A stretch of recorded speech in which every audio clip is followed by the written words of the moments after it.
ئەو مەلەرزەی لە شەوی 12 مانگی 2017 لە قەڵای شێروانیدا بوو هۆی زیانێکی زۆر بە قەڵاکە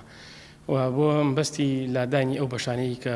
زیانی پێکەوتووە لە قنەوەمی سێمەوە ئەو تێچووی ئەو خەرجەی لەلایەن بەڕێوەبەرایەتی گشتی گەشتوگوزاری گەرمیان و دەستەی گەشتوگوزاری کوردستانەوە بۆمان دابین کرا بەڵام بەستی نوێژەکردنەوەی قەڵاکە لەو کاتەدا چەند بەڵێنێکمان پێدرا لەوانایەکێک لەوانە حکوومەتی ناوەندی عێراق هەردوای مەلەرزەکە بە چەند ڕۆژێک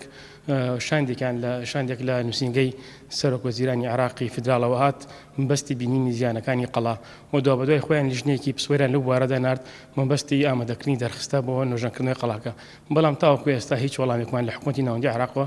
پێ نەگەیشتووە و دوابەدوای ئەوان زانکۆی گلاسکۆی بریتانی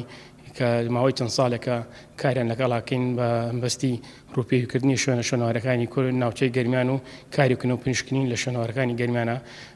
پەیوەندیان پێوانە کرد و مەبەستی هاوکاریکردمان بەڵێناندا هاوکارمان لە نوێژەکردنەوەی قەڵای شێوانەدا و لە ئێستادا بەڵێنیانداوە ماوەی لەم چەند ڕۆژەی ئایندە هەفتەی ئایندەدا برێک لەو پارەی کە تەرخان کراومان بە وتەی خۆیان زیاتر لە $50,000 وەکو